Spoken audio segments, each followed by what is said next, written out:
So come on in and take a seat.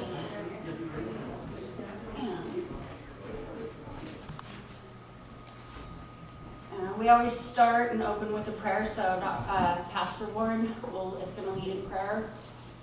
And then we'll have the Pledge of Allegiance right after that. Shall we stand for the invocation, and then if like to remain standing for the Pledge of Allegiance. Heavenly Father, we're thankful that you've gathered us another evening. Lord, as we face the onslaught of so much communism, socialism that is facing us today, Lord, we thank you that you're raising up Christian men and women all over this country, but especially here in the Panhandle, the great state of Idaho. Some of those candidates would even probably be here this evening, maybe even going to speak. I pray that you would bless their thoughts, bless actually, rather than blessing, I'm asking, Lord, that you would move our hearts into the direction of the holy cause of liberty and the sacred fire of liberty. May we ponder those great truths today that the founding fathers have given to us. I pray that you would be with Julie tonight, Lord. Help her as she works this meeting for the first time. I pray for Steve, Lord, as he's down in Portland somewhere. I pray that you would give him blessings and whatever business transactions he has to do. And Lord, I pray that this evening would be for your glory, Lord. Give us wisdom as we ask you who is the author of wisdom. We ask these things in Jesus' name. Amen. Amen. All right. And just keep standing. Pledge allegiance. Okay. I pledge allegiance to the flag of the United States of America and to the republic for which it stands, one nation, under God, indivisible, with liberty and justice for all. Okay, let's just move right along. So we have Jen Baer, she's the superintendent. We also have Teresa Ray, Cal Bateman, Merle Ansley, and Clark Fairchild going to be here from the school board. Okay, thank you. Thank you very much, and thanks for inviting us. I think this is the first time we've been invited.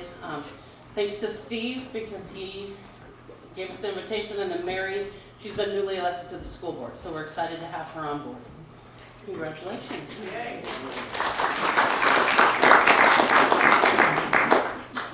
First of all, Facebook is out there, but I just wanted to dispel a few rumors out there and to explain the difference. There's 3 different ways we can tax in Boundary County from a school district perspective.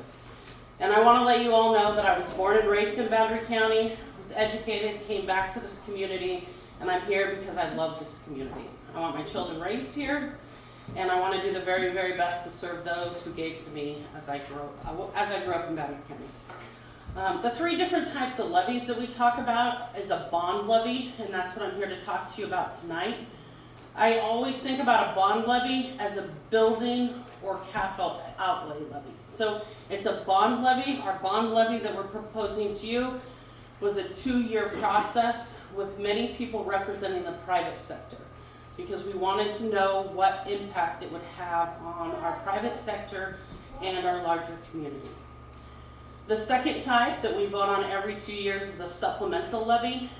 We're currently we'll be beginning our 2nd year of that starting July 1st, and that is the $2.4 million levy that we have. You do vote on it. It's a 50% plus 1 vote. And the last one is a plant facility levy. A plant facility levy can be used for capital outlay projects or bigger needs in our community that we couldn't pay for in 1 year, but we could pay for over a process of 10 years. We are not going for a plant facility levy because in order to build a new school, we wouldn't be able to save that money for 10 years and then build it all at once. The other issue with a plant facility levy is the money we would raise each year, those building prices continue to go up. So throughout this process, we kept asking, how much will it cost in 5 years? How much will it cost in 6 years? And what we've done through our analysis is it would cost us $6 million more if we waited 5 years on this project. So that's why we're here before you now to talk about the upcoming bond election. The bond election will occur on March 8th, but if you'd like to early vote, you can vote today. No, you can't because they're closed, but you could start by tomorrow voting on them. Those ballots are ready at the courthouse, so if you will not be present March 8th, feel free from now until the Friday before March 8th to vote. Lots of people ask me about our federal funds and our ARPA funds, and I know that's in the news.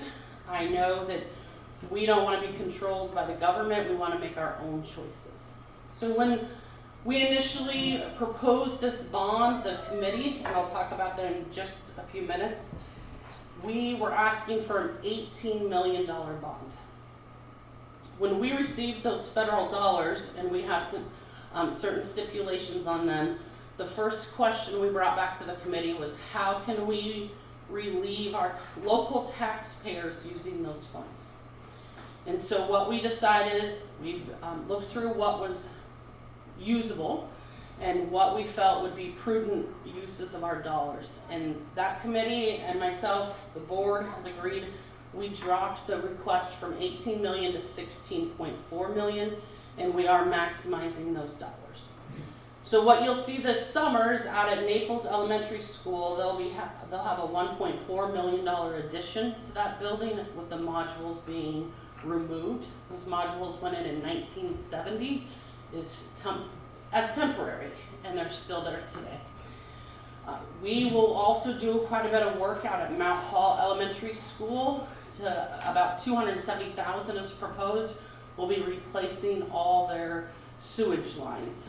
And then we're hoping with the bond we can do some additional work there. We will be, when you get your ballot in March, or if you vote early, it will say we still owe approximately $676,000 on our current bond. That is, will not be the case once we secure these funds. We will pay that bond off in August. So we'll pay the interest payment this month. It'll be ready to go out as soon as the board has their meeting, and then we'll finalize that payment for the high school in August. If you look at the very back of your flyer that we handed out this evening, I do want to draw attention to our community members that were on that committee. We selected people, like I said earlier, that represented the private sector because we wanted to know what that impact would be. Also, when it's just coming from the school district, I feel sometimes it creates some distrust, so that's why we asked for people of our community to be part of it. Merle Ansley came from a financial background. He's also born and raised in our community. Ryan Comer is currently the manager out at Alta. Chris Pease is the manager out at Idaho Forest Groups. Tony represents the emergency personnel in our community. Gary Aiken is a Cooney tribal member. Christy Campbell at the time was the president of Rotary, but she was also born and raised in the community, attended Naples Elementary School, and now works at the Sheriff's Department. Clark, sitting before you, manages North Idaho Energy Logs. Bob Overman is our maintenance director. He will be retiring this year, and we've recently hired a new director with the help of committee members selecting that person. Ron Smith has been a longtime community member. He also represents an older generation, and we wanted to know the tax impact on everyone. Kyle Bateman, sitting here, is our business manager for the school district. Mark Carey represented real estate agents in the community, and we wanted to know what's the projected growth and what we would need for a new building. And Wes Hubbard represented farmers from our community, so we wanted to know the impact on agriculture. Teresa Ray is our vice chair for our school board, retired military, so thank you for your service. And then Annie Tompkins was a parent, and now we've employed her because she's so good. So we're excited that we were able to bring people from our local community to make this decision. The easiest way I can sum it up is if you have a $500,000 home, you're going to pay $84 a year more. So over the course of a year. You can see on the back of the page, instead of me explaining all these figures, you can see that in 2005 you used to pay $6.63 per thousand on your home. With the proposal of this bond and your maintenance and operation levy and your tort levy, it'll be approximately $2.63. We have broken it down on the right side just to give some examples with homeowners exemption. We're also cognizant that not everyone has homeowners exemptions. You might be a renter. So if you currently rent a home and it's valued at $200,000, it's approximately $34 for the year. So if you break that up, it's less than $3 a month. Throughout the work, just to summarize what we've done, we started back in January of 2020, and before we even looked at anything, I asked the committee to please tour all our schools. So they toured everything, and they could ask questions. Many of these individuals are about preventative maintenance, which that's what we're shifting towards. And not only that, but they have to run profitable businesses. So how can we maximize what we have and actually get ahead? And so after that, we looked back, because I have heard as I returned to the community, you've wasted dollars. Why haven't you maintained your buildings? And so we opened up our books for the last 15 years. And we said, here's our figures. We went back to a study in 2001 on what was needed in our facilities. We outlined what we had accomplished and the things we still needed to work on.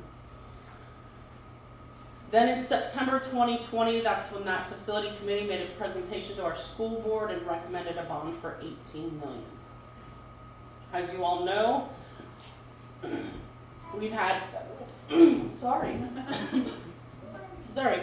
federal funds that have come in, and I know people are worried about those strings attached. We're very, very cognizant of that. And so with the school districts, it's a little different. When we receive those funds, if we want to do a capital project, we have to write for approval, and then they say yes or no to those. And so we have oversight. I can tell you we can see those funds in our GRA accounts right now. It's a grant reimbursement. And at first the state did not give them to us, and there were letters written back and forth, and so those funds are available to us. The projects that I've talked about have been approved. We have that money on hand. If we do not spend that money locally, it does not go back to the feds. It goes back to the state, and other counties and communities will use that within the state of Idaho. So trying to be fiscally responsible, trustworthy agents of your dollars, because that's where they come from. The plan was created. On the inside, you can see the list of items that will be on that bond. It will be to replace Valley View. We are not looking to close any school at this time, but we are planning for growth. It's projected that we'll have approximately 300 housing units in our community over the next 10 years within the city limits of Bonneville. So that is a concern, and we have to plan for the future. For Bonneville Ferry High School and Boundary County Middle School, I've been working with about 30 leaders through the community that own their own businesses or are managers in career technical education. We truly believe that not every kid is college bound. And so we need to make sure that when they leave Bonneville Ferry High School, they're able to enter the workforce, the military, or go on to college. And so we've partnered with different entities through the community to create STRAP. It's called Students to Registered Apprenticeships, where kids can earn credit and work experience. We're the first governmental agency in the state of Idaho to actually employ students through this STRAP program. So we're very excited. But what came about from there is that we'd like to add on to the shop at Bonneville Ferry High School, and we'd like to create career technical education courses starting at the middle school. So we would maximize the shop area, and we'd create introductory courses. So we'd have cabinetry, welding, drafting, and then some family and consumer science courses. So kids are introduced to those things early on. I should have brought water, I'm sorry, I did not. And then we're gonna do some improvements to the bleachers and make that ADA compliant. If you've ever been to Naples Elementary School, how many have been there? About 350. Okay, it's really congested. So you have logging trucks going into the mill, you have kids trying to cross pathways, parents picking up kids, and then the busing. And so we want to reroute that traffic and create pedestrian pathways there. We have partnered with the county, we've written a grant to do most of that work, but it will not cover the whole project. And we'll find out soon if we've received that grant. Lastly, Mount Hall. Mount Hall is in desperate need of a new roof. We need to replace that, and we'd like to do so with a slanted roof so it's not flat to protect that. And then to complete the plumbing projects that will start this summer. In order to do that, we finally went back to the board and said we'd like to reduce that bond from 18, maximize the funds we have available in the county, and drop it to 16.4 million. And so by doing that, we'd relieve the tax, we're trying to relieve the tax burden on our community, but also get to the point where we can be preventative. The committee, when they were reviewing our books, said, what happened? And if you look back, Boundary County, about 80% of our community is owned by the state or federal government. And we used to receive payments in the amount of about $600,000 for maintenance. Those payments have dropped as low as $68,000, and they're under $300,000 annually. So that, it used to be called in lieu of taxes, and those funds continuously drop. We did hit the recession of 2008, and it was the first time 2 years ago that we received more money from the state than we did in 2008. And then last year, we received $600,000 less than that, and we used some ARA money to close that gap. So I know you may have many questions, and so we're here to answer any of those questions that you may have for us. Yes? I appreciate your brief, very professional, that in all of that dialogue, as many of people here, myself, do you plan to, yes or no, use American Rescue Plan Act money? Yes, we do. And we've already, if you go to our website, you can see the plan that we have submitted that's been approved. And so that's all there. And like I said earlier, we have to submit plans for approval, and the ones that I've talked about today have already been approved. So with this money that came to the school district, as long as our plan was approved, and you can go on the site, I encourage you to do that, because we don't want that control over us. So we wrote a plan that was great for our community. We've been in school this whole time, and we did not write anything in that plan that we didn't feel our community could bear. Okay, I'm just gonna make one statement. Mm-hmm. I'm a fixed income retiree, probably gonna be looking at a house payment for the rest of my life. Moved back to the Panhandle from a zero house payment situation because there's a price to freedom and happiness. I'd rather pay a little more property tax before using federal dollars, because with the King's coin, there's restrictions. That's all I'm saying. Okay. I appreciate that, and we know that. We were very conscientious when we have used those funds. When we looked at whether to use them or not, we also looked at what those strings were attached for us. And so if we can relate them to safety or health, then our strings, we wrote into our plans. So the reason why we can use them at Naples is because we have 2 modules out there where we can't regulate the HVAC very well, and for cleaning reasons. And so that's where we were able to get that approved for the Naples edition. Thank you. You're welcome. How many folks did you say we're moving here in the next 10 years? We're projected to have about 300 family units within the city in the next 10 years. And so really that will help all of us individually as taxpayers, but you also have to say, what do we want Boundary County to look like too? Thank you for spending time with us tonight and giving us this information. Looking at the planning timeline here, and so the bond measure would be held next month. Yes. And then you would start taking bids if and when the bond measure passes next month. in November, so that's 8 months down the road. So I wanted to ask you if you have an idea like which commercial building contractors are out there that would potentially submit bids. And I just have a concern about the time gap, the 8 months between March and November, and whether the figures, the $16.4 million and the money specifically for building a new Valley View school, if that's solid, or if there's a chance that the contractors would say this is going to cost more than this, or these are hopefully pretty elementary questions, and I don't come from that kind of a background, so Right. thank you for whatever light you can cast on that. And just want to say that it's just, we would just really want to see this done on time and on budget rather than late and over budget like in California where I lived until 3 years ago. Thank you so much. Yes, I appreciate it. I will tell you, my sister lived in California. She has since moved home in the last couple of years. So. Do you want me to field that? Well, you can field it. Just quickly, I'll give what I have on here. If you look at change orders, the 7% contingency in the cost change, we have built some in that. And then what we've done is we said, you know what, we're going to build this school right. And so we're going to build Valley View first. But we have, and if we don't use those funds, we'd like to just pay it early. The other thing that we've done, and Teresa can talk more about, is we'll go out for bid, but our hope is to be able to go to as many local contractors as possible.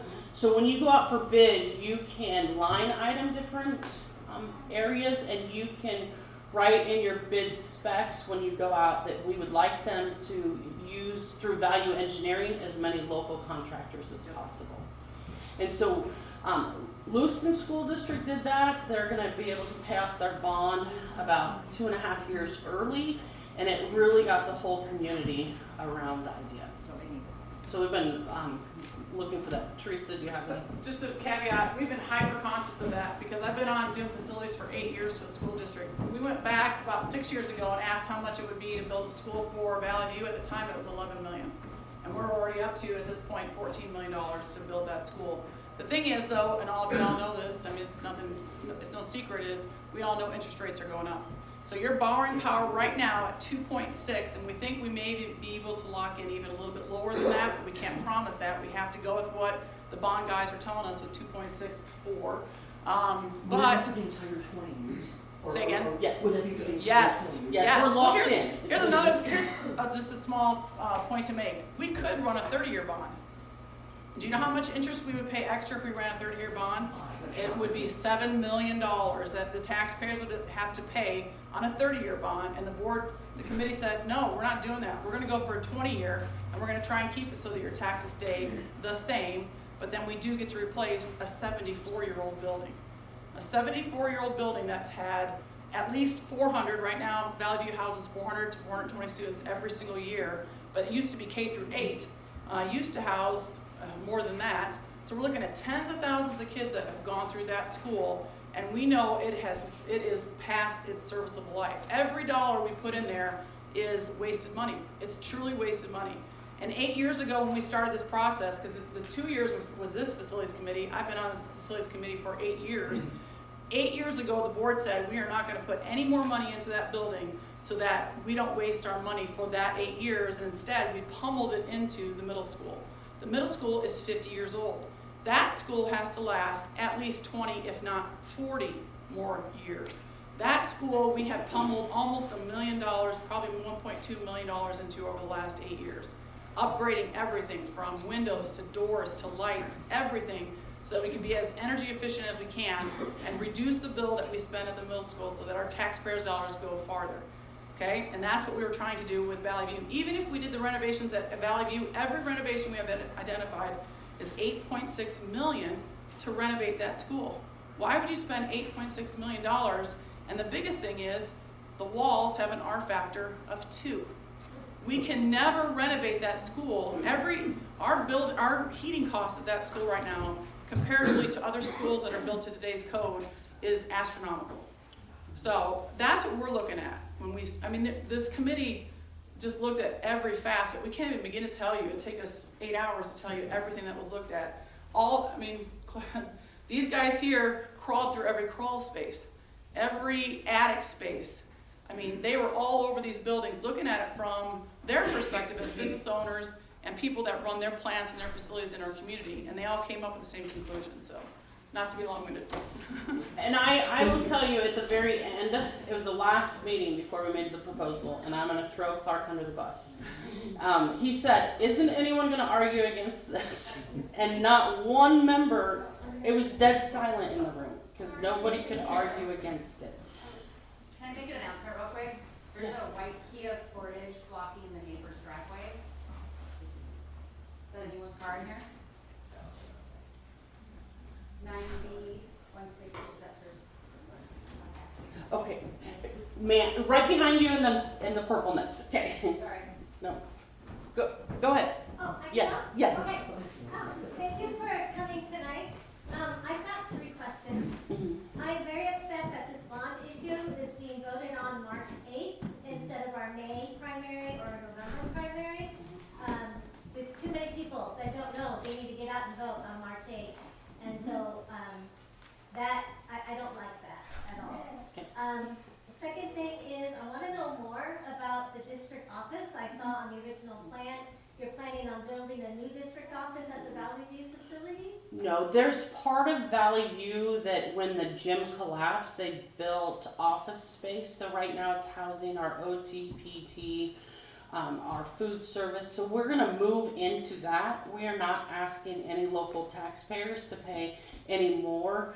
What that plan was originally designed is to sell the property then downtown and then where the kindergarten annex is to fund that project. We will not ask taxpayers to fund that. Okay, that's why I wanted to know what you do with the existing district office. We would sell it. That was all part of the plan. Okay, next question was, the high school bond is getting paid off, Yes, and then we're gonna do this new bond. yes. So how much more is the new bond compared to the payoff of the high school bond that is going to be increasing our taxes? $17 per 100,000. So if you have a $17 more than what we're paying right now for the high school bond. yes, so if you have a $500,000 home, you're gonna pay $85 a year more. Okay, so it is gonna increase our property taxes. Right, and so that's based off our taxable assessed values in 2021. We have continued to grow. And really, if you look at the sheet, one thing we did this last year is what we owed on the bond at the high school because of people that have paid their taxes late, we were actually able to reduce that, reduce what we taxed you this year. So if you look back to what we originally were charging annually for the high school, it would have been a 4 cents difference. So if you look at this very back sheet, you will be paying less in taxes than you paid in 2020. You would be paying from 2021 4 cents more per thousand that you were paying. And because we reduced what we levied last year, that's why you see that increase of 17 cents per thousand. But if you look at the history, that's why we put that history on there so you could see how much the taxes have dropped over the years. If you go back to 2005, you were paying $6.63 per thousand, and even with this bond, it would be $2.63. So the property taxes have significantly, I know with reassessment, but we don't control that. We just wanted to give you the history so you could see the difference. Awesome, and then one last thing is a comment. I talked to Jim Woodward at the Republican Center Committee last night. Asked him for some money for a music program for our schools. He said, I think we can do that. Sounds like the state is flush with money. And if you as a board can go after them and say, hey, we would like you to pay for our Naples building, so we don't have to don't tell them we don't have to take ARPA. But just say, we need money for our buildings. Maybe we can get rid of the ARPA and the state will flush with money, will give you what you need. So please, consider that and consider it immediately because they are doing the JFAC budget as we speak, and if you want that money, you gotta get it right. I know, I will text them as soon as we leave this meeting. I'm in constant contact with Senator Woodward. It's 6:29. Okay. Yes. I have several things. First of all, the ARPA money, according to the second update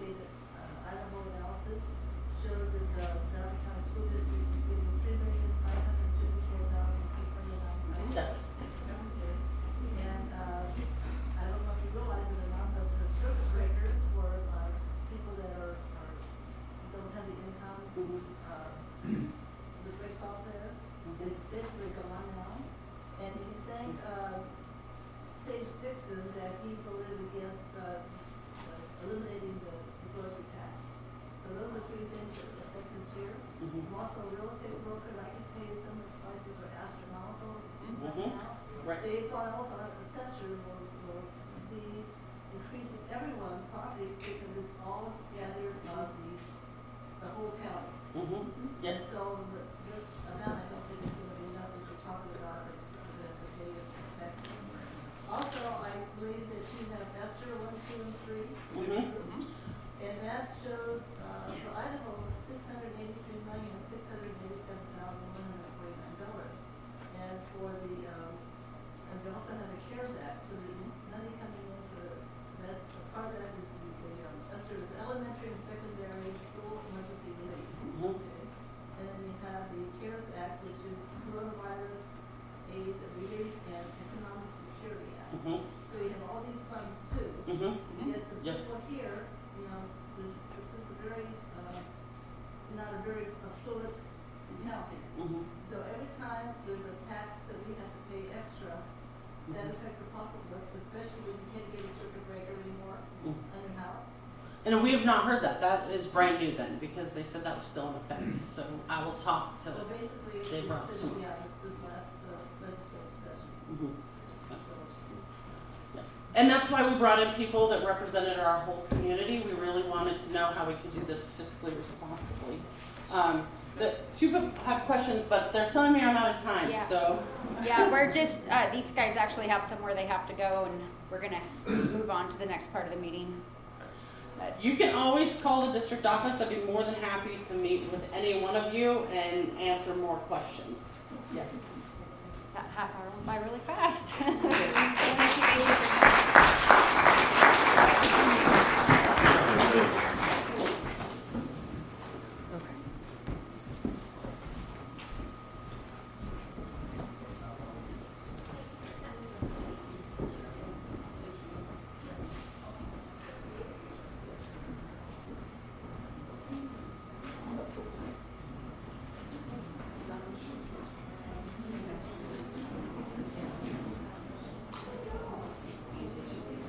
Julie, if I may, if I had just a moment, so if I had the opportunity to have my question raised, I would have asked, I would like to follow up on Linda's point, why does the election in May? She avoided that. Number two, I would have asked, so our taxes are going to go up $85, but that's on top of the taxes that went up from their election in May. So we paid $200 approximately. Now it's $85. We need to be aware of that, folks. So we had a last May's election brought our taxes up probably a couple $100 per. Now it's going to be $8. So it just continues. Well, but And I didn't get a chance to bring that up. E&O has been voted on every single year for the last 6 years, so that wasn't anything new. You'd already been paying that for like 7 or 8 years now, so that really wasn't an additional. But the point is, it went up. It went up last May. Now it's come up again. So they're just it's nonstop. They were definitely trying to act like they didn't take that ARPA money, weren't they? Yes. That's when she started coughing. Oh, yeah. Standing behind the Like, pulpit. lowering. I was gonna ask her, I reviewed some of the ARPA legislation, which is very boring, we'll put your ass to sleep. And I'll tell you, at the end of that, if they don't follow that plan to the letter, you know what the penalty is? Return the money with interest. Right. And some bureaucrat is gonna decide whether or not they're following the plan, which is extremely abstract. Well, under the ARPA money that you accept, there's that Social Security Act 603. Right in there, it says you have to comply with all current and future executive orders, which are unknown.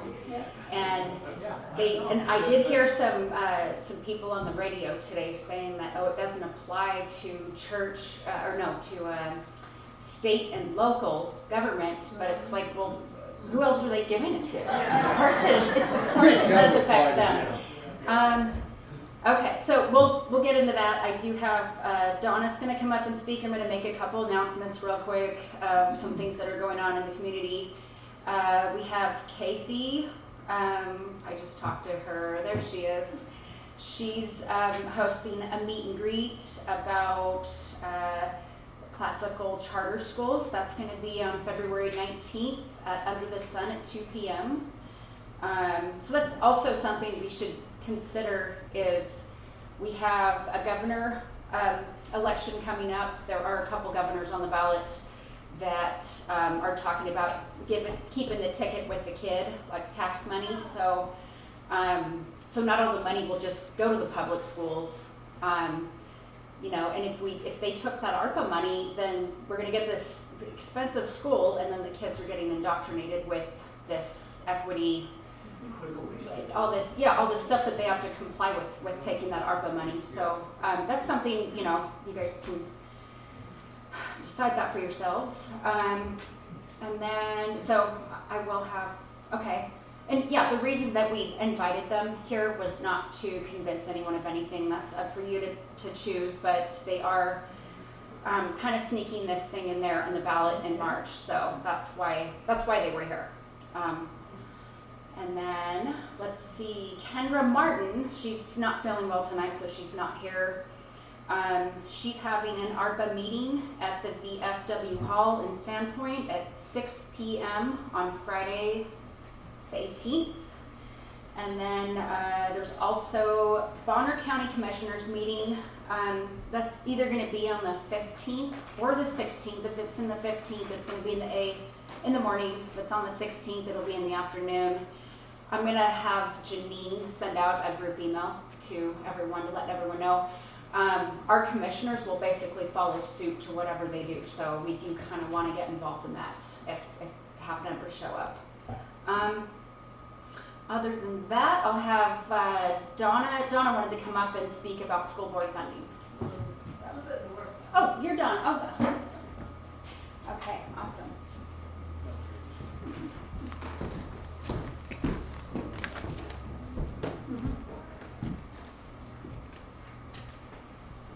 Well, besides the ARPA, you know, is that better? Yeah. Okay. How many of you went to the city council special meeting? Okay, it was pretty nasty, wasn't it? The only one that wasn't there was the mayor, nowhere to be found, and Valerie Thompson was on the Zoom. So you had the other, and then Brian Poston, the new guy, just sat in the corner. I don't think he said anything except yes to vote for it. And so they have already agreed to do that to the city of Bonneville, Ferry. And there was probably about 50 people, would you say, whoever was there, that was for that meeting? Donna, 22 people spoke against taking ARPA money. I checked them off. Okay, well good, because I know that they had a list going around, but the room was packed. And then, of course, you know, I went there as the press for I Read Out News, and both Smith and Alonzo looked at my ID press, ID, and so they said, the first they were saying that there would be no questions, so they looked at me and said no comments. So I wrote an article on it in Read Out News if you want to read it. I don't know if anybody has it. I read it. It was awesome. A really good article. But anyway, a couple other things that the school board does get is called the BSSER, 1, 2, 3. It's the Elementary and Secondary School Emergency Relief. And for Bonneville County, they get $990,000 and $990,288 for that. So I don't think they even mentioned that tonight, did they? No. Anyway, and of course, March 8th is coming up. It's 1 month from today. It'll be the day we have our next JBS meeting, so no one has an excuse to forget about getting out and voting. Okay. And anyway, the grocery tax, I do want to mention that Sage Dixon voted to not, well, actually he voted to put it in the committee chairman's drawer. So it doesn't go anywhere, it's dead. Yeah. And then, of course, the circuit breaker. What's that? That's normal for stage. I know, but you know, it's not good. Yeah. It's not good.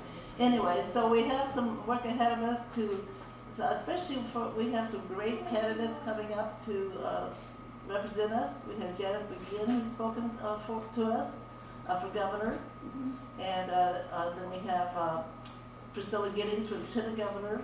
And of course, you know, Sage Dixon was the one that did the ethics complaint against Priscilla at the behest of Bedke, because he's running for lieutenant governor also. Think a little compromising situation there.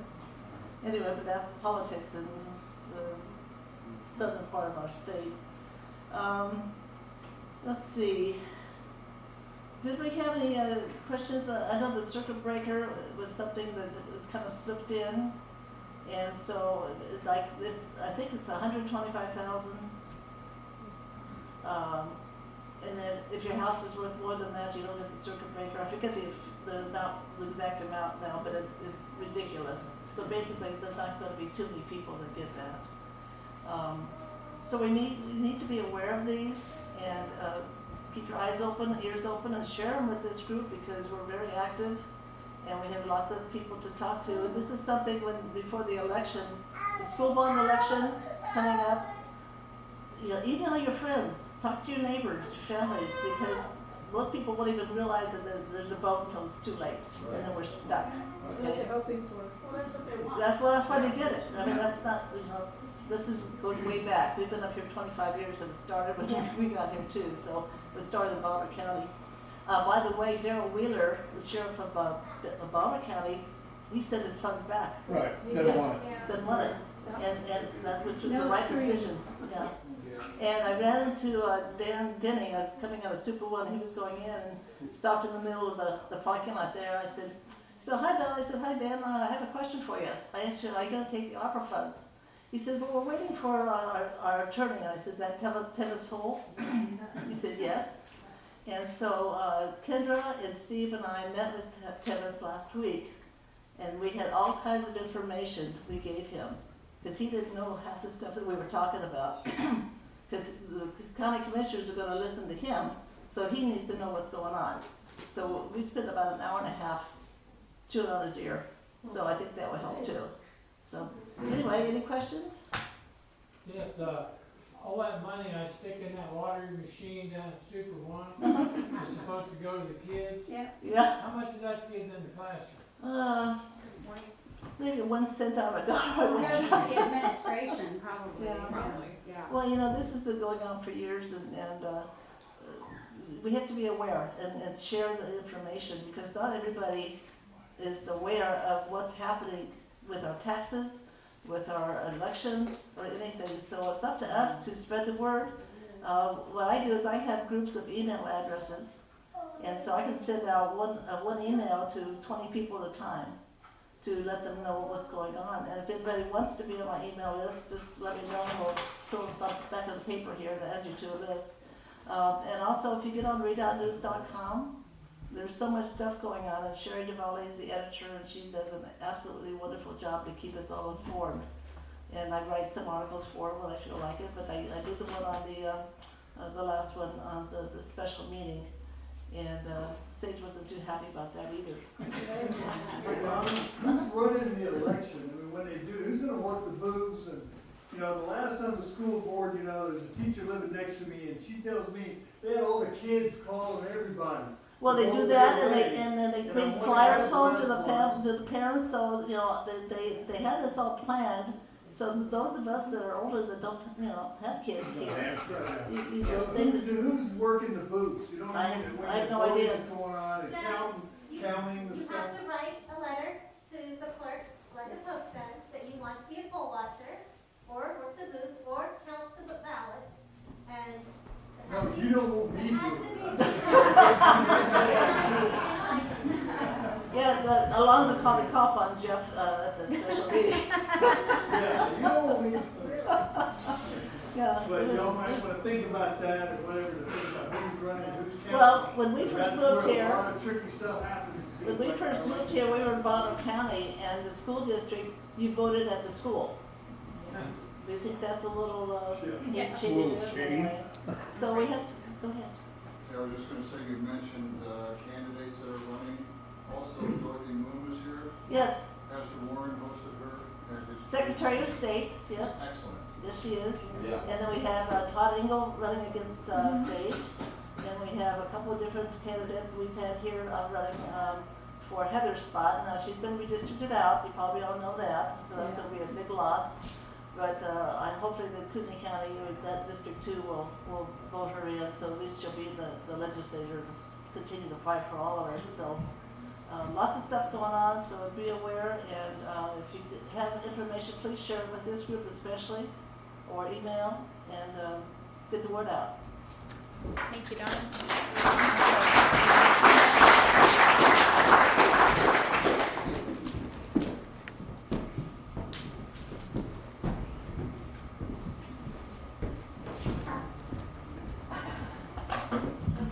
Can you guys hear me? All right, I know, I'm a bit shorter than everybody else. I'm Linda Fioravanti. I'm one of the members of the Hometown Idaho PAC that we started. As a Gomberg Society group, we are not allowed to endorse any one candidate. Thus, we have our PAC. So in the back, there's some literature on some candidates. There are some bumper stickers that you can take, Dorothy Moon and Scott Herndon and stuff that you can put on your cars. There are some meetings this week in Sandpoint, so if you know anybody who lives in the Bonner County area, I encourage them to go. Todd Engel is speaking tomorrow at the Kootenai Coffee for a little meet and greet, if you want to tell your friends about it. I have a couple of flyers here, but just tell your people about it. Raul Labrador is running for Attorney General, and he is going to be coming on Friday to the Columbia Bank Building from 4 to 5:30.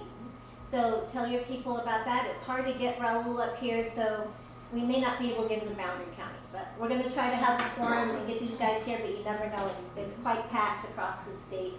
Lastly, Janice Mcgeegan. I can never say her name right. She is also speaking this Friday in Sandpoint, and she's speaking from 6 to 7:30. So please tell your people down in Bonner County to go visit these people, get to know them, see if they can help fund their campaigns. The Hometown Idaho PAC is going to be doing a slate card with all of these people to every single citizen in Boundary County. We have enough money to do that, thank the Lord.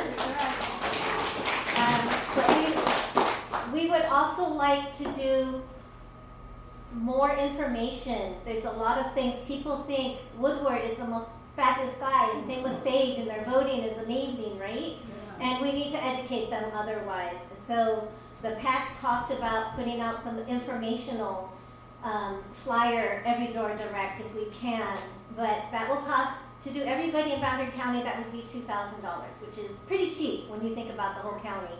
We might be able to just do some conservative areas that we know vote more, and cut that in half and do 1,000, but we do need funds.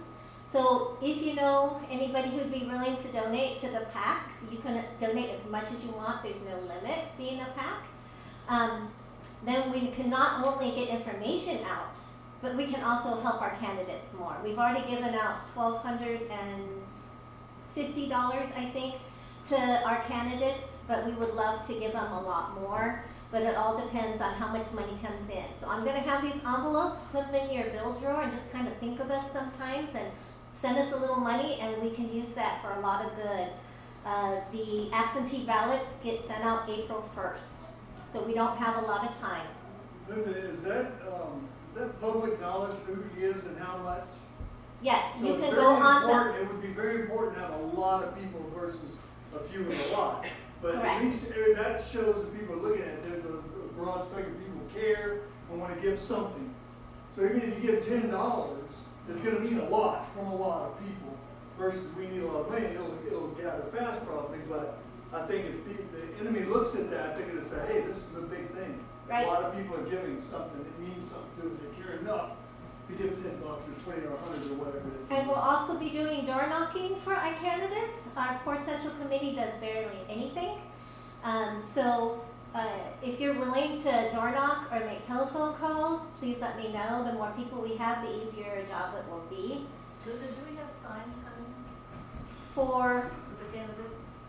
I have a couple of signs, and as the weather's gotten better, we'll be getting more signs, but of course they need money too, in order to make their signs. So I do have some.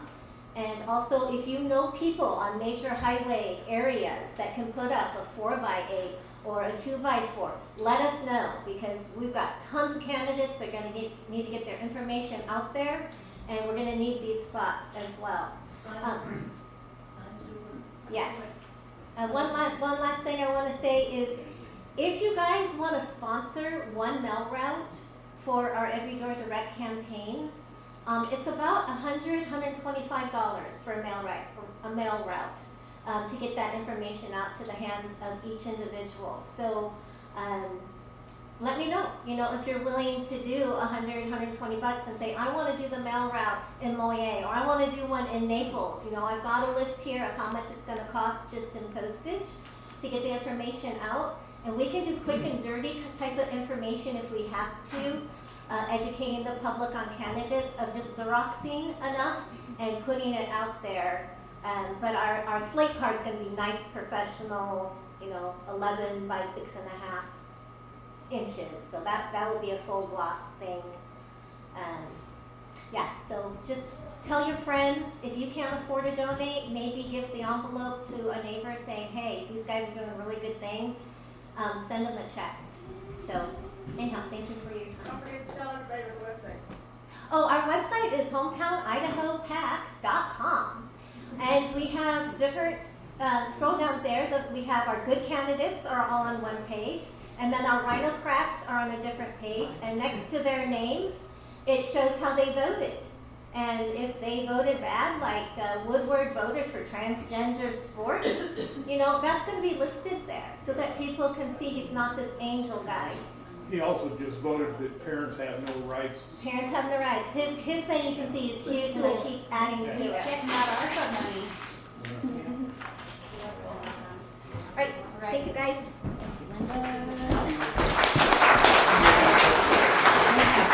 Amy Roland, she's going to talk to us a little bit about the city council and the ARPA money. It's a hot topic these days.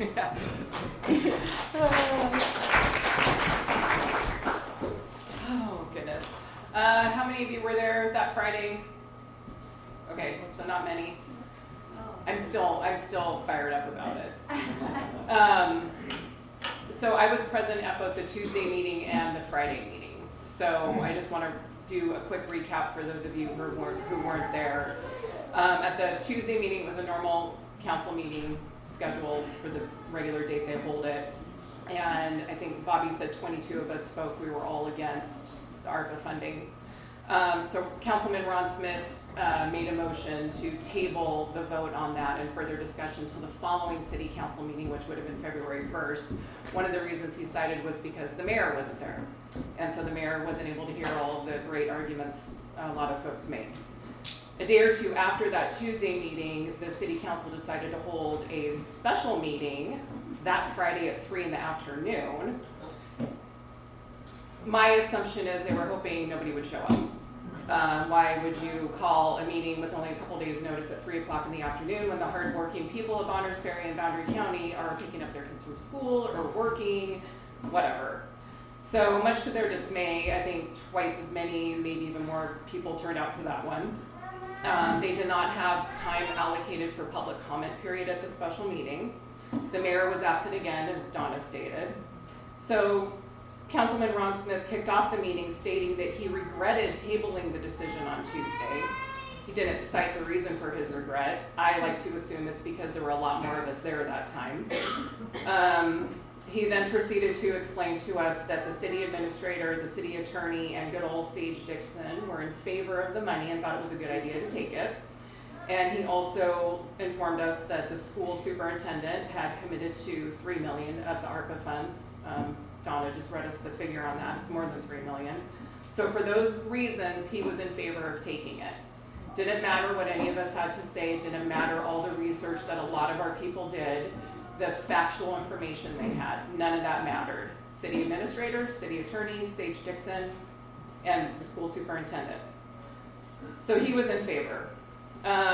New council member Brian Poston, who unfortunately beat out our Robert Lavala, stated that he briefly looked over the ARPA bill, but only briefly because it's really long. His words. And he saw nothing in his brief overview to be worried about. So the motion was unanimously approved, and that's when the fireworks started. So People were angry, people were trying to talk to them, they just weren't having it. It was ridiculous. One of the things I walked away from that meeting, at least on this issue, it would be impossible for them to care less what any of us think. In my view, they were sold out to taking this money before any of us even spoke. When one angry voter asked the council why they thought they knew more than we did, Ron Smith slammed his fist down and he said, "Because I'm an elected official!" So I just really want you all to think about that for a minute. He's an elected official elected by us to do what we want him to do. So, but he knows more than we do because he's an elected official. Those were his words verbatim. So it was pretty fiery afterwards, which was great. A certain someone I know shot off her mouth a couple of times too. Well, they tried to bully everybody to shut up and sit down or leave. They did, You yeah. know, their attitude was like, you little people, just Yeah. get out of here, let us think 100%. your job or something, don't think about it, don't worry about it. Right, They're right. in charge and they've got all the power and we just, just. We don't turn matter. their back, We don't matter. They're trying to Change bully that us. as a polls or a recall? Well, I wanted to ask about a recall. And one of the other things I noticed that ticked me off even further was after we were all out of the meeting room and kind of milling around on the sidewalk and stuff, the city employees, Lisa Allaport, whoever else, and the council members, they were cleaning up the chairs and stacking them, and they were just laughing and having a great time, and that really just got under my skin. You know, they know that they got away with what they wanted, didn't matter what we said. So it's just, it really emphasized to me that at least in this matter, they do not care what we think, and we have to do something about it. When only a few hundred people show up to vote for city council members and the mayor, there's a problem. When only a few hundred people show up to vote on these bonds and stuff, there's a problem. Did anybody happen to get these videos? There was somebody. Phone videos, anything? If you get on readonnews.com, Sherry has posted one for Bonneville County and Broadband County, and I don't know if she's got Cleveland County, but you'll get a good part of it. The one I in looked for State video from that. It was about 30 to 40 minutes long, and the one in Bonneville County wasn't as long. But you'll get the gist. Well, there wasn't video though from the special meeting of the city council though, was there? Yes. There was? Unfortunately, there was no aftermath video. Oh, that's what I was looking for. Well, And I think it's probably that video if you have the. Yeah, we got website. Was it? Okay. So just a couple of things I wanted to suggest quickly. We have to stop being so polite. Number one, when people were getting up on Tuesday and thanking the city council for the opportunity to speak, you do not need to thank them. That is our time as voting members of this community to let them know what we think. We have to get some kind of newsletter or flyer. We have to get something in print out to the community to combat 90 News and the Bonneville Ferry Herald. I'm trying to work on something. I don't really know how to approach it, even if it's just not right, it's a privilege. if it's a single page something. We have to get something in hard copy. Not everybody in this community knows where to look for resources online for news and information. One more thing I want to say, I went to the thing with Sage Dixon this last weekend. He said exactly what the lady from the school board just did. If we don't take the ARPA money, somebody else will, so we might as well take it. This is their argument. Sage Dixon acknowledged the inflation, he acknowledged the detriment to future generations by taking this money, but if we don't take it, somebody else will. Yeah. The last thing I want to say is that, this really is the last thing. I have a friend who's lived here for decades, and when I told her that I was going to go see Dixon and Woodward speak on Saturday, she was like, "Who?" Lord Almighty, my husband and I have lived here 2.5 years, and we are just blown away that a lot of folks that live here, bless their hearts, they don't know what's going on, and it's because they haven't had to deal with what we fled from. Yeah. And if we don't get active and do something and tell people about this ridiculous bond school thing coming up in March that nobody knows about, just like last year, we're going to end up in the same situation that we were in California. And I used to work in higher education in California, guys. when I tell people the things I used to tell those kids, those college students, they don't believe me it's that bad. Yeah. I can tell you stories about the things they teach these kids. And I left the California State University system in 2016. I can only imagine how much worse it's gotten since then.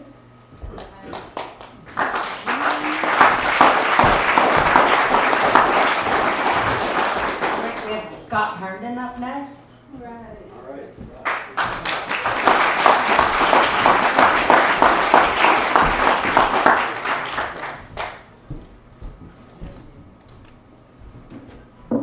Howdy. Hi, Scott. Howdy. Hi. It's a good greeting. I like that. Steve asked me to come and talk about the Idaho Republican Party and how you can change the Idaho Republican Party. So I'm going to start that by talking about my own story with the Idaho Republican Party. So a few years ago, I started getting some legislators to run some legislation, and one of them said to me, hey, have you ever thought about getting involved in our local Republican Central Committee? And I thought, Central Committee? I don't know, it sounded kind of communist to me. And I literally had no idea what a Central Committee was. So who here is very familiar with what a Central Committee is? Okay, there's a few hands. So who here is not that familiar with what a Central Committee is? Okay. So this is a great audience to talk about Central Committees. So in 2018, in May, after the May primary, I went to and I had been to one or two of these Central Committee meetings after I learned that there is such a thing. And so I went to our Bonner County Republican Central Committee, and I happened to go to the meeting that was 10 days after the primary in 2018. So this would have been before the end of May. And it turned out that at that meeting, they were selecting the delegates that were going to go to the Idaho Republican Party convention that summer. And there were 525 people that went to that convention. And I got picked as an alternate. And an alternate, you get delegates and you get alternates, and if the delegates can't go, then as an alternate you get to participate. And the convention was in Pocatello. And when I got picked to go, so I was elected by the people that were there, and then I learned that as an alternate, you can actually, just as a lowly alternate, you can make changes to the Republican Party platform. So I thought, wow, that's great. So I wrote, I think, 6 or 7 changes to the Republican Party platform. So then I go to the convention, I end up being a delegate because one of the delegates can't go, and I have to present my changes to the Republican Party platform committee. So they met on a Friday afternoon, and I presented my changes, and they adopted, I want to say 5 out of 6 of them. So now when you go to the Republican Party platform and you see things like abortion is murder and the Supreme Court is a tyrant, and you see things like your inability to own a machine gun manufactured after 1986 is unconstitutional, and Idaho ought to defy that. And when you see things like judges should run in partisan elections, those are all changes that I brought to the Republican Party at the convention, and the Republican Party adopted those into their platform. So that is the kind of thing that you can do when you get involved in your local Republican Party, which, so now I'll break it down. So you got the Idaho Republican Party, and does anybody know who the chairman of the Idaho Republican Party is? Tom Luna. Tom Luna.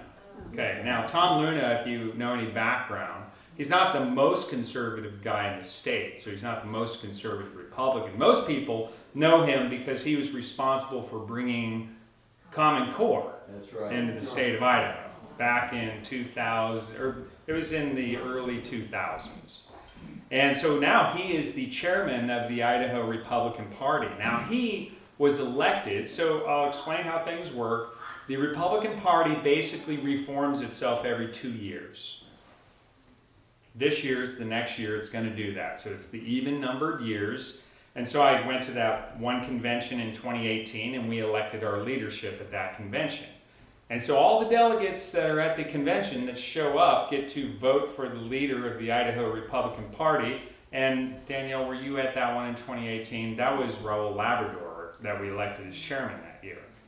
And then in 2020, so now let's talk about what a central committee is. So you have a county central committee, and it is, I'm going to tell you what its powers are and what it does. Take the Idaho Republican Party that Tom Luna is the chair of, and all the delegates at the convention got there because they went to their county central committee meeting, and they were selected at that meeting whether or not they were on the central committee, and they went as delegates or alternates to the convention, and then they selected at that convention the leadership of the Idaho Republican Party. That would be the chairman, secretary, vice chairman, first vice chair, second vice chair, the entire leadership. And so Raul Labrador was the chair. Now Raul Labrador is known as being relatively conservative. Now Tom Luna is the chair now because in 2020 there was another convention, and there was a conservative candidate, that was Mark Fuller, running against, and that was Mark Fuller, right, against Tom Luna. And I don't remember what the spread of the vote was, but out of 525 votes, it was like 12 votes. And Boundary County did not send a full delegation. And we were missing 3 people from Bonner County. So let's talk about what a central committee is. So had more people showed up, we would have different leadership of the Idaho Republican Party. When more people show up, we have a better platform. When more people show up, we have better rules. When more people show up, we have better resolutions. And now I'm going to talk about actual powers and duties of the committee. So to get on a central committee, you have the Idaho Republican Party. Think of the county central committee as it's its own organization, but it's like a political subdivision of the party. The Republican Party is a private organization. First thing you got to know. It's not a political, it's a political private organization, but it is not a part of government. Okay? And so the Republican Party can do whatever it wants as a private organization. The people that get to have the say in what that party does are the people that enter into the lowest level of that party, which is the precinct committeemen at your local county level. So in Boundary County, you have 6 precincts. And in Bonner County, we have 32 precincts. And so you actually run for election at your May primary. So when filing opens up February 28th through March 11th, you can run to be a precinct committeeman of your local county central committee. And when you become a precinct committeeman, when I ran in 2020, so I've only been on my central committee for under 2 years. And when I ran in 2020, a lot of times they're uncontested races. But if you want to talk about the most important political race in the state, believe it or not, I'm going to argue and tell you that it is the precinct committee race. Because that precinct committeeman, if you get enough of the right kind of precinct committeemen on a county central committee, then you can begin to control the narrative of your party. Okay? So now I'm going to talk about how we do that. So when I ran, it turns out I ended up in a 3-way race just for PC. And I did win, and now they made me the chairman of the Bonner County Republican Central Committee. And I'm going to talk about one of the things that allows you to do. But precinct committeemen, you have elections coming up this May. In just a few weeks, you can file to run for precinct committee of one of your 6 precincts. Every county, and to some extent, is on a level playing field regardless of the size of the county as to how it can influence the Republican Party. So let's talk about what a precinct committee does. Okay, so we have something like 36 to 40 members on our precinct, or on our county committee down in Bonner County, because we not only have the 32 precinct committee people, but we can elect some officers and representatives that go to the state committee that are not precinct committee people. So that's how we end up with more than just 32. So here's the power you have. So you're now a precinct committee person. We meet monthly. Your county meets monthly. We have business meetings. We have special meetings. Here's the powers you actually have. First of all, like the county chair, so I'm one of the county chairs. So I'm actually automatically on the Idaho Republican Party State Central Committee. So before you become a PC, understand you have a job to do when you are a PC. You can't just run for PC and be a PC and don't think that it's going to cost you money personally. It's going to cost you time personally. And you should run it like you're actually running for some other elected office. So the great thing about a PC office, it's a low local election that you can win by going door to door, putting signs up in your neighborhood, knocking on your neighbors' doors, and handing out flyers. Once you're on that county central committee, you can you can help to influence what delegation goes to the Idaho Republican Party. When you do that, you dictate what the platform is going to be, you dictate what the rules of the Republican Party are going to be, you dictate what the resolutions that come out of the Republican Party are be. You're going to dictate who the chairman is going to be and what the direction of the party is going to be. Let's talk about the next power of the Central Committee. Your local Boundary County Republican Central Committee did not know this last night when I went to their meeting. Your job is to find, recruit, and endorse good candidates for the Republican primary in May. They didn't know that. That's right in the Republican Party rules, Article 9, Sections 1, 2, and 3. So a lot of central committees are like, well, we just want to let the voters pick. The voters don't know. We're the nerds. We pay attention. Most people are not paying attention. Okay? So they need guidance. So one of the values of being on a central committee is take advantage of the fact that you are the official Republican Party in your county, and you can actually vet candidates, recruit candidates, and endorse candidates, and give them money. So we're going to be doing that. We will have a full rating and vetting system in Bonner County. We'll have a full slate of candidates. We're going to fully vet them. Everybody will know exactly why we picked them, and we're going to back them financially.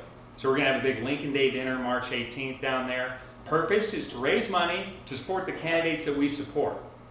And because we have already people in every precinct in our county, we're going to make sure to get that slate out all throughout our county, be outside of polling locations on election day, and we can influence elections.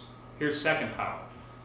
Actually this is like your third, because I already told you can influence everything at the state level. Then you can endorse and recruit and vet candidates for your county and statewide offices. And then your third is the county central committee is the one that actually, when you have a local county elected official leave office before the next election cycle, they either die or they retire, it's the county central committee that picks their replacement. You actually create a list of 3 replacements. So let's say your county treasurer or your county prosecutor or your county sheriff leaves office early. The party that person was a part of, mostly Republican, that central committee has the task to identify and vet and pick 3 top candidates, and in this case, give them to your county commissioners. If the county commissioner retires, then you vet 3 candidates and give them to the governor. So who's going to be your next county commissioner and treasurer when someone leaves office or the sheriff leaves office? The central committee picks the list of 3 people that fill that position.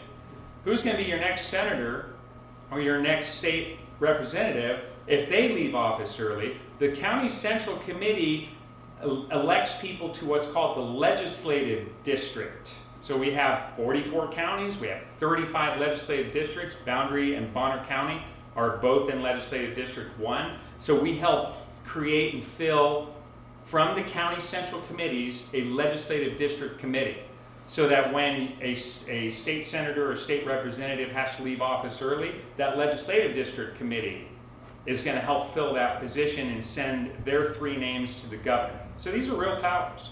So it's a real responsibility. It's got real duties. You should take it as seriously as if you were going to run for state senate or state representative or for governor. In other words, you got to be willing to put in the time, because your goal there is you're on a mission. You know, we have to save the state of Idaho and the American Republic. It's off course. It's been off course a really long time. When you have state representatives and local elected people saying, yeah, we ought to take the debt-financed ARPA money, the Republican Party platform says we're supposed to have a balanced budget. So see, we're the people that are going to remind the voters that we don't allow debt financing in the Republican Party principles. We don't allow the government to create infinite amounts of created wealth. We don't like the Federal Reserve. We actually believe in sound money. These are all in the Republican Party platform.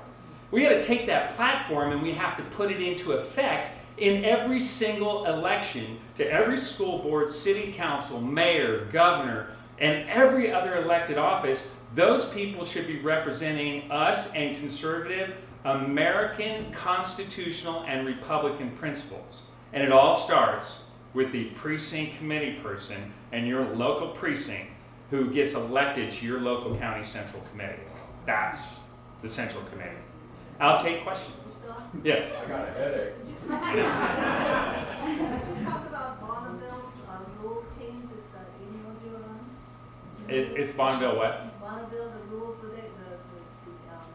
one of the rules. The rule change. Let's talk. You want me to talk about the rule change? Yeah. So, Ammon Bundy put out a video a few days before the last state central committee meeting of the Idaho Republican Party. So the Republican Party state central committee meets twice a year. And last summer, Arlene and I, that's my wife Arlene back there, and she and I both went down in August, and then we both went down in January. And one of the things that we considered at the January meeting, so remember I'm a county chair, I'm also the LD1 vice chair, and Caleb is the chair, and he wasn't able to go, so I would have been there anyway. But one of the rule changes was proposed by the Bonneville County Central Committee. Okay, so that's one of the things you can do as a county central committee is you can send rules changes and resolutions to the state central committee, and the state central committee meets twice a year. And did anybody hear about this idea from the last January meeting where Ammon Bundy said, hey, the state central committee is going to start endorsing candidates before they even appear on the Republican primary ballot. And they're going to, and it's the rhinos who want to do that. And they want to use it to exclude people like Ammon Bundy. That's what Ammon Bundy said in his video. Okay, that wasn't quite true.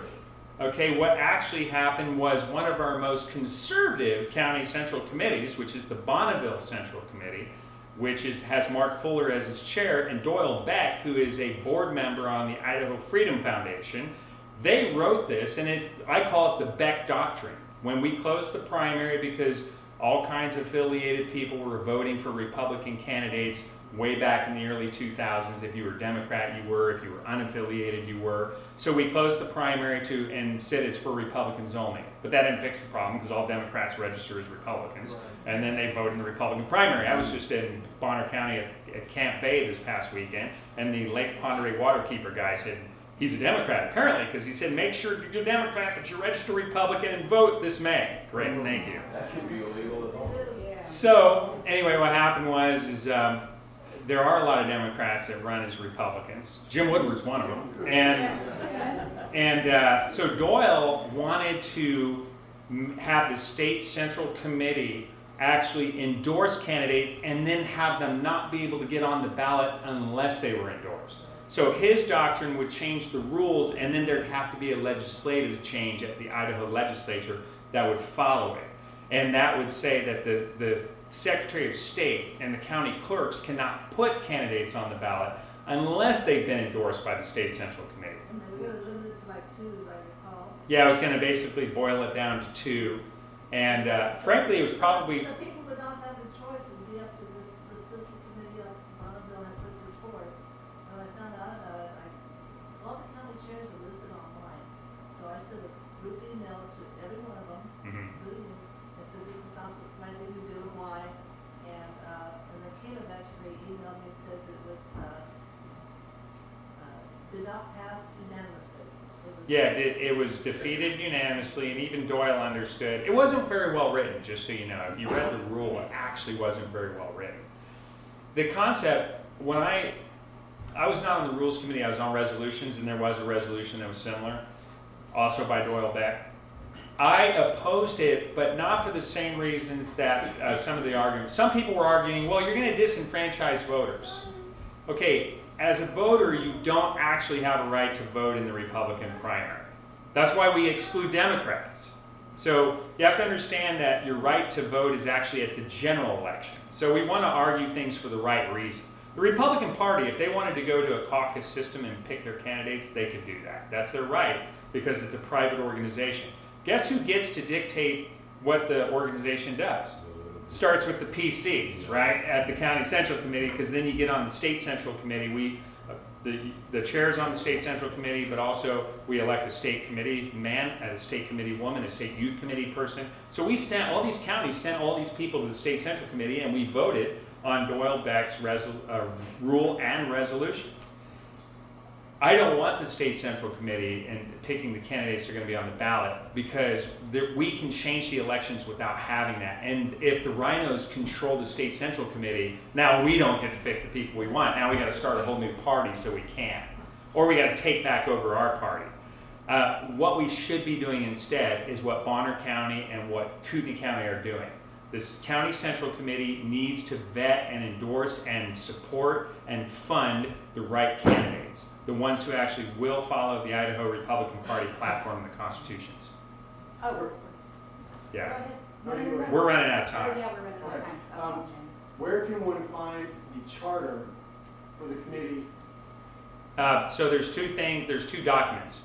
At idgop.org, the rules of the Idaho Republican Party and the platform are right there at idgop.org. The rules are what governs how the party works.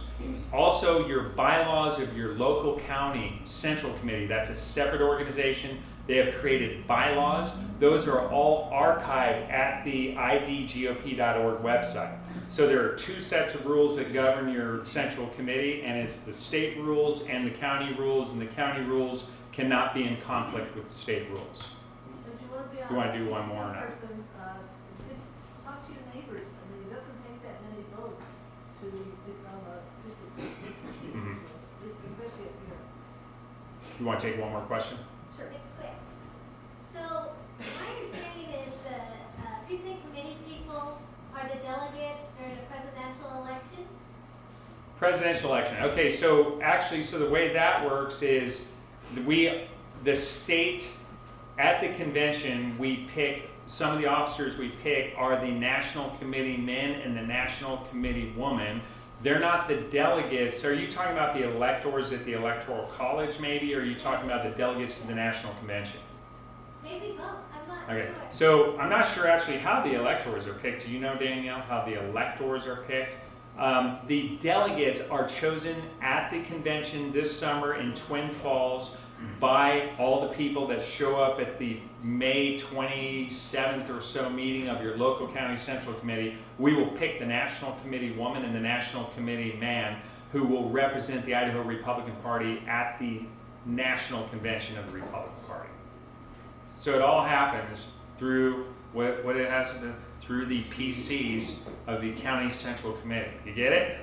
Now you got it, right? Okay, so, and when you enter those offices, make sure you realize you're signing up for a ton of work. Before I became county chair, and I think Danielle, weren't you a county chair as well of Bonner County? Before I became county chair, I asked Kootenai County's Brent Regan, how long does it take? He said about an hour a day.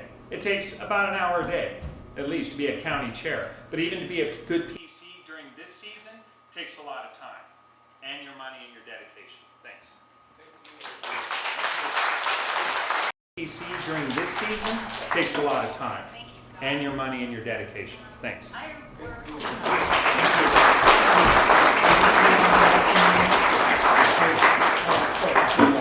Thank you, Scott. I we're almost out of time. I wanted to talk real quickly about the broadband, the 5G towers that are nationwide. They're everywhere. There's one right behind us.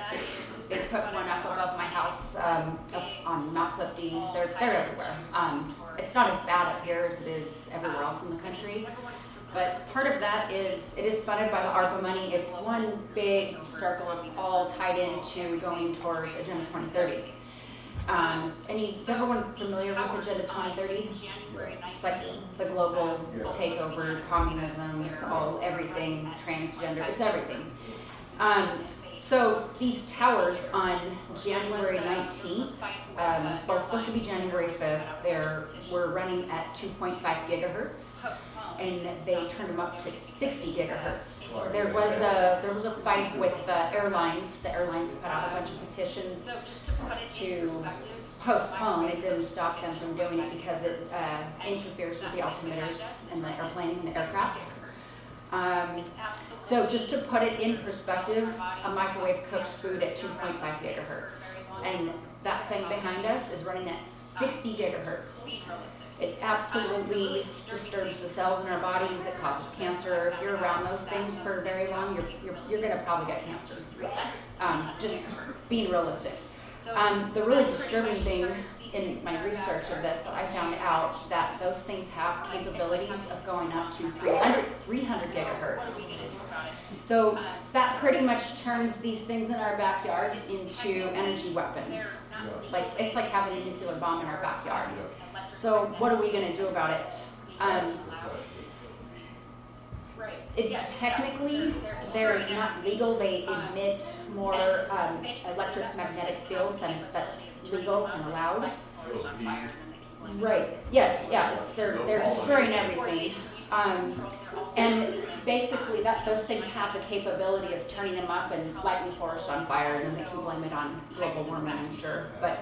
Or they can use it to control. They're also using them, in China for smart cities and controlling people. It's also ties into the vaccine with the graphene oxide and the self-assembling nanobots that turn on. They basically are, it's like plugging in a computer at 27 gigahertz. Verizon and AT&T, but our ARPA funds funded them. And then a lot of them are on private property, so it's kind of quite complicated. I went to the commissioner's office a couple weeks ago and asked for time alone with each commissioner, and then they went on, a convention of indoctrination, I'm sure, last week. So I couldn't get in, and then I went in again today, and it's just, I haven't been able to get those appointments. The way we need to approach this, though, as far as taking action on that, is I don't think it would be wise to go at the commissioners and blame them for everything and attack them. I think we need to educate them and let them know that they are too a part of our community. They also have kids and parents and families here. I mean, most of these commissioners are, well, there's 3 of them, aren't they? Dan Denny's born and raised here. Anyways, we need to let them know what these things are. They have no idea. Anyways, I feel like that's a really high priority right now in our community because of, we're almost at war with Russia right now. I just feel like they can turn those things on and destroy us. I'm not trying to fearmonger, just it's something I think we should be aware of and start dealing with it. So I don't know if anyone knows the sheriff or they have a good relationship with the sheriff. I feel like that's another way we could go, is get them to kind of educate them as well, and petition, start there. Honestly, I don't think these things are actually legal to be here. If we really look in, I'm sure there's a loophole there. And if they don't want to take them down, what are we, just target practice? I don't know. We'll get rid of, that's a bioweapon, that's a direct energy weapon in our backyard. So I think that's kind of a big deal. Excuse me, you say they're on private land. I wonder if even the landowners even know what they have on their property. If they knew what that was capable of, I doubt it. No, I think that they get paid a lot of money. They do? Yeah. They don't know the facts. No one wants, if you knew what that was, you wouldn't want that. You wouldn't want that on your property. So trying to get, was Linda's suggestion actually to get, time with them alone and just educate them and not attack them. Yeah, that's what I'm trying to do. So I'm trying to get, was Linda's suggestion actually to get, time with them alone and just educate them and not attack them and then get on the agenda. And that's where we need to have everyone show up. And then one last thing, I have a couple minutes. I wanted to also talk about taking out, there's lots of ways we can take action, and there's a lot of subtle, easy things that we can do that don't take up a lot of your time. And that's like voting with your dollars. I don't have a computer and a projection screen. Maybe I can have time next month to get and have a computer to show you guys. But stuff like Apple and Google and Amazon and Walmart, they're all companies. There's a ton of them. PayPal, Verizon, Sony. I have a giant list. If you go into the World Economic Forum, you can go into partners, and it's an A to Z list of businesses that you want to avoid because they're all funding and in support of Agenda 2030, which is a road we really don't want to go down.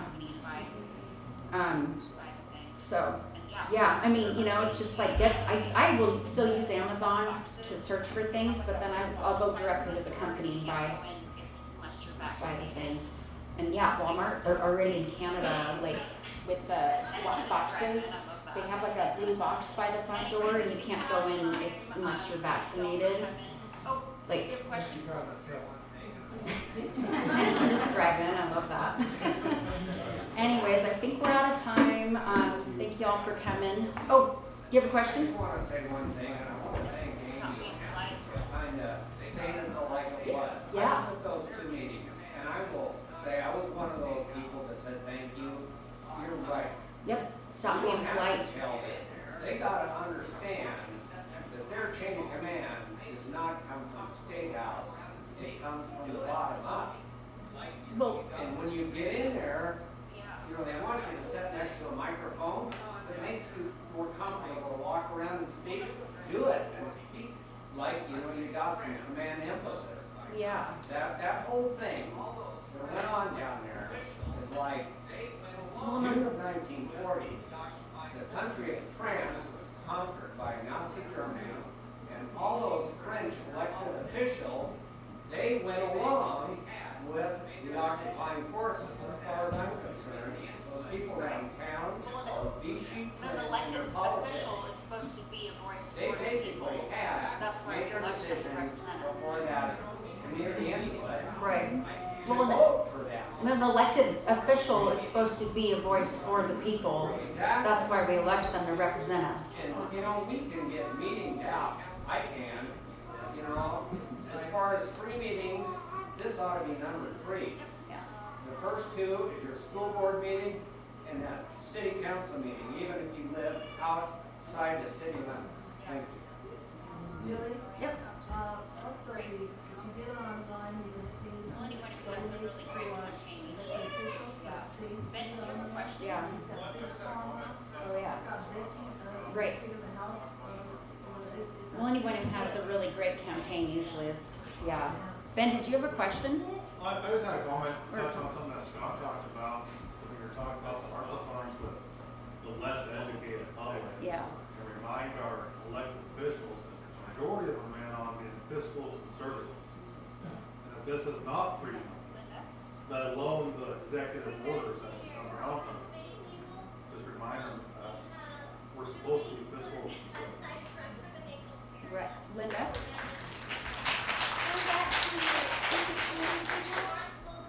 We have Julie, who is outside the director of the Naples area.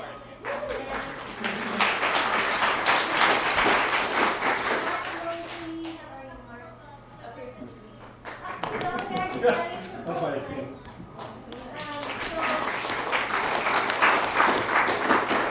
We have a couple of other ones that we still need to fill. One of the hardest ones is called Ferry area.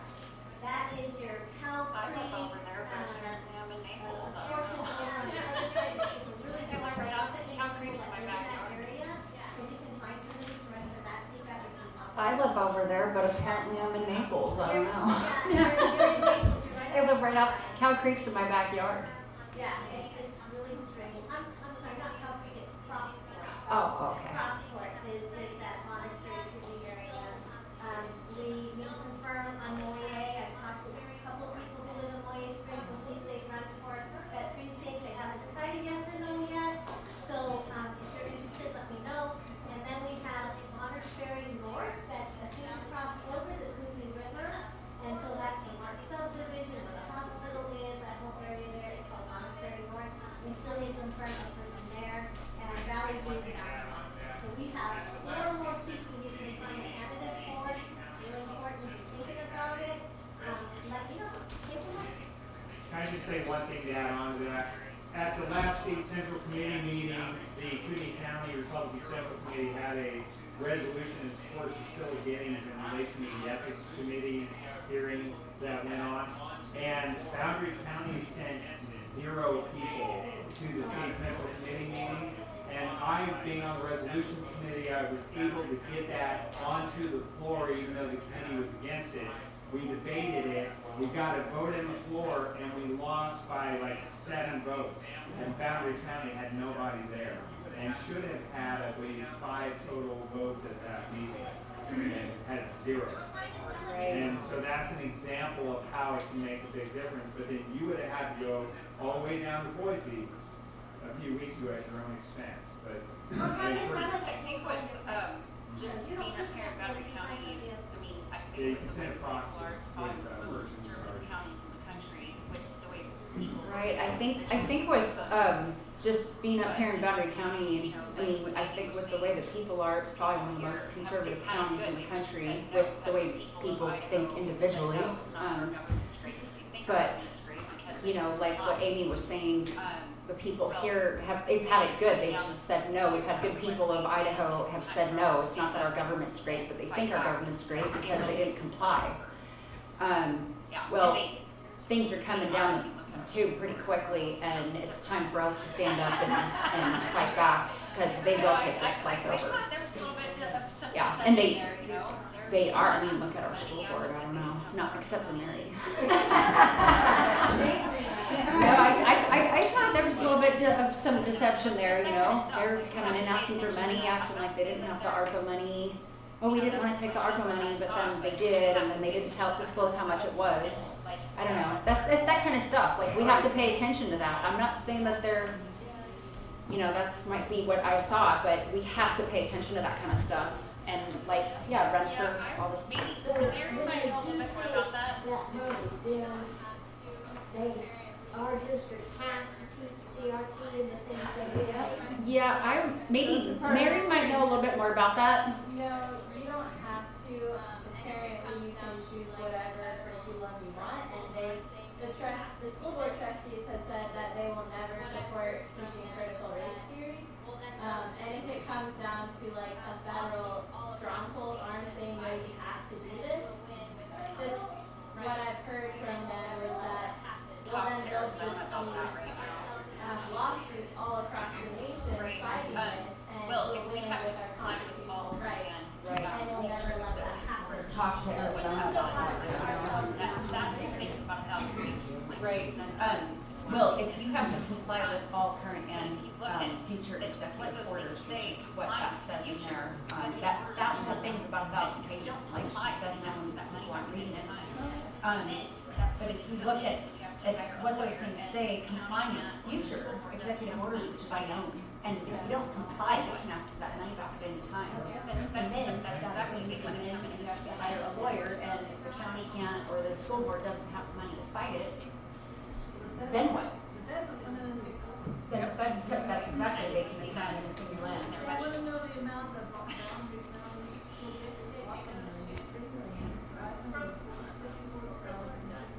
Right, and I didn't see that in their budget. I don't know, maybe she had I don't know. Shocking when she has the Omicron there. Avoiding and Right, I don't know, maybe she had a cough, I don't know. Well, okay. So the next school board meeting is February 28th. If you'd like to show and help support me fighting against taking ESSER money, which is the name for ARPA, but for schools. So the next school board meeting, February 28th, 6 p.m. at the school district office, which is nearby the casino. And I'm the most conservative trustee on the board right now, so I think I'm the only voice against ESSER. But just community support makes a big difference versus just teachers and staff in the audience, which is like definitely all for it. But the community support definitely shifts because you remember what you're here to do is to represent the community and to basically vote with constitutional principles in mind. So was there any other way to rebuild Valley View without that money? I'm working on a solution for that. I actually called Senator Woodward today and left a message asking if we could get $2 million in a different way or fundraise that without having to take I didn't mention the word ESSER, but if I can find $2 million in a different way, so we don't have to take ESSER money, then there's a solution, because I've realized through customer service, you never come without a solution to the problem. So I'm just looking for alternative ways, and I'm feeling pretty good that we'll be able to do this differently without taking ESSER. They could back out of it? We haven't spent it. I don't know for sure, but I don't know for sure, but I'm pretty sure that you can return it at any time if you haven't spent it yet.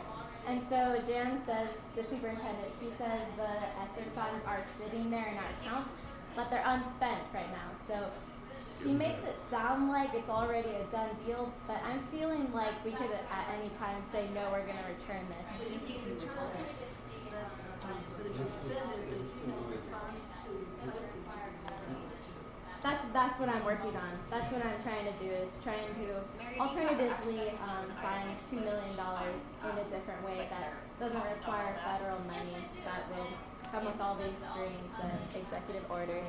Mary, do you have access to an itemized list on like their cost on all that? Yes, I do, and it's supposed to all be public, but if anyone would like that information, I can give that to you. Yeah, I'm fighting it and researching it every night as much as I can, like till 1 a.m. So, yeah, community support is what it takes.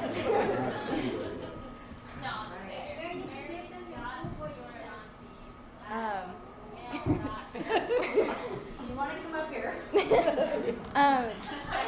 No, I'll just stay here. Mary.fioravanti@mail.bcsd101.com.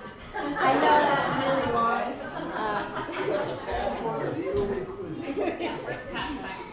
Yeah, but I'm happy to answer any questions you guys have after. So I know y'all are like ready to go home, but I'm happy to talk with any of you. Yeah, we're past time, so if you guys want to, stay and talk after, and if you need to go.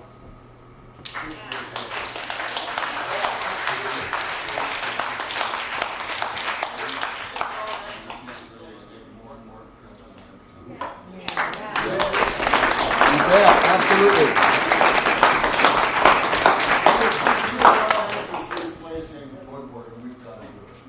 Yes. I have a question for Scott. How did Woodward get past our committeeman vetting? There was no vetting at that time. It's obvious. What's that? It's obvious. Yeah. John Keogh picked him and picked him, that's why. Say again? John Keogh and picked him. Oh, I'm not in a hurry, I just. Okay, thank you.